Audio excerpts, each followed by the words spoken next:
ये जो दुर्घटना हुई प्रयाग में, और 2 वर्ष बाद हमारे यहाँ भी सिंहस्थ पर्व मनने वाला है और बड़ी तादाद में श्रद्धालु यहाँ आने की संभावना है।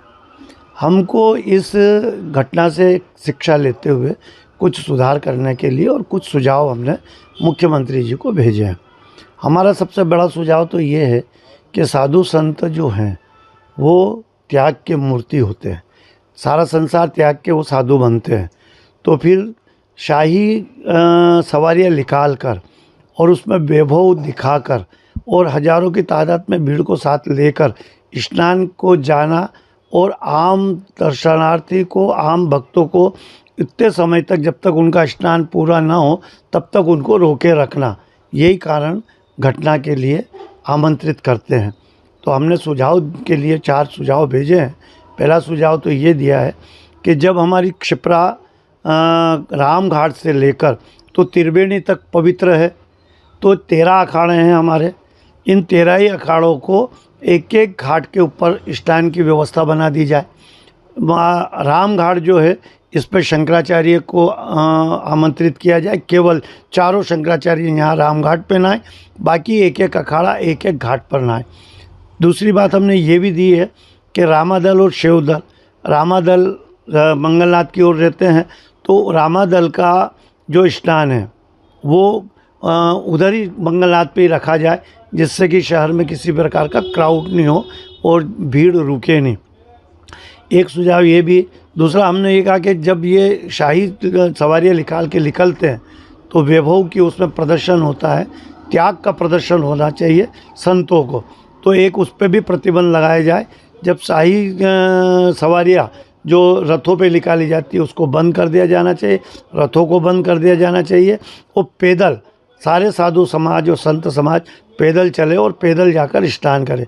एक और बात उसमें हमने ये दी है कि जितने भी अखाड़े हैं, इन अखाड़ों से जुड़े हुए उनके यजमान होते हैं या उनके अनुयायी होते हैं, उनको भी साथ में ले जाकर स्नान कराते हैं। तो ये भी एक भेदभावपूर्ण नीति है। प्रशासन को इसके ऊपर भी ध्यान देना चाहिए और अखाड़े में केवल साधु संत ही स्नान करे, कोई भी भक्त उनके साथ में या कोई भी उनका यजमान उनके साथ में स्नान नहीं करे, उस पर प्रतिबंध हो।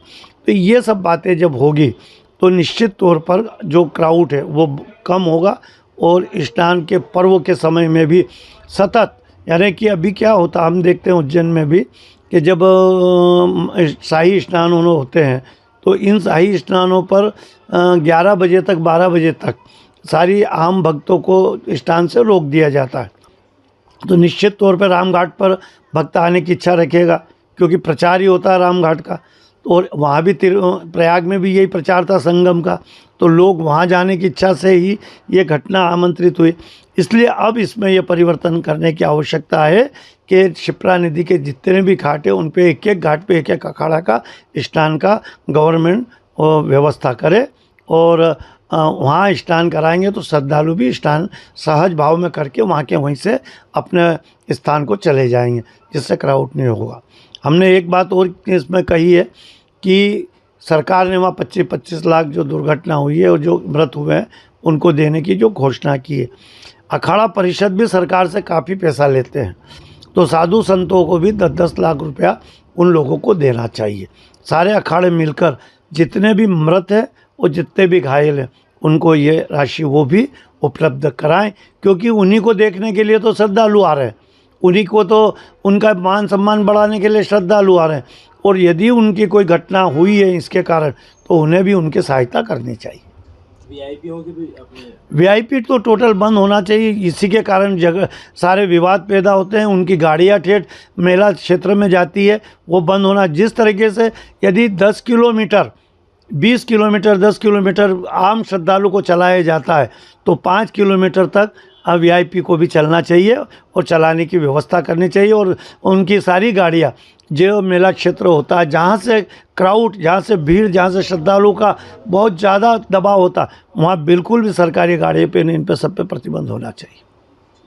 देखिए, मांग तो हमने उसमें अभी पत्र में तो नहीं दी है, लेकिन आप जब ये इसका पूछ रहे हैं तो मैं इसमें ये कहूँगा कि वीआईपी और आम श्रद्धालु सब मनुष्य हैं और सब भक्त हैं भगवान के। वो भी भक्त हैं, ईश्वर ने उन्हें ज़रूर पद और प्रतिष्ठा दी है और ईश्वर उनकी पद और प्रतिष्ठा स्थापित रखे। हम तो भगवान महाकाल से प्रार्थना करते हैं। लेकिन जब भी ऐसे आयोजन होते हैं धार्मिक और बहुत विशाल तौर पे होते हैं, तो वहाँ पद और प्रतिष्ठा को बाहर रखकर, दूर रखकर, जैसे कि हम मंदिर में जाते हैं तो सबसे पहले हम जूते बाहर रखते हैं, तो ऐसी पद और प्रतिष्ठा को भी बाहर रख के श्रद्धालु बन के आएँ और एक घाट प्रशासन निश्चित कर दे, सारे वीआईपी लोग वहाँ आकर स्नान करें और वहीं से स्नान करके संतों के दर्शन करें और वहीं से जाकर जो देव मंदिर पड़ते हैं, अब जैसे उज्जैन में होगा सिंहस्थ तो महाकाल है, हरसद्धि है, तो फिर देव दर्शन भी करें। ईश्वर उनको यशस्वी बनाए, उनके पास ऐसे पद और प्रतिष्ठा सदा स्थापित रहे। हम भी भगवान से यही प्रार्थना करते हैं, लेकिन उन्हें भी आम श्रद्धालु, आम भक्तों की दृष्टि से वीआईपी को भी विचार करना चाहिए और उनके साथ मिलके, राजा तो वही होता है जो जनता के साथ मिलके चले, इसीलिए उस पर भी मध्य प्रदेश सरकार को ध्यान देना चाहिए। अमर उजाला जीवांजलि के सारथी की मदद लें और महाकुंभ में स्नान जरूर करें।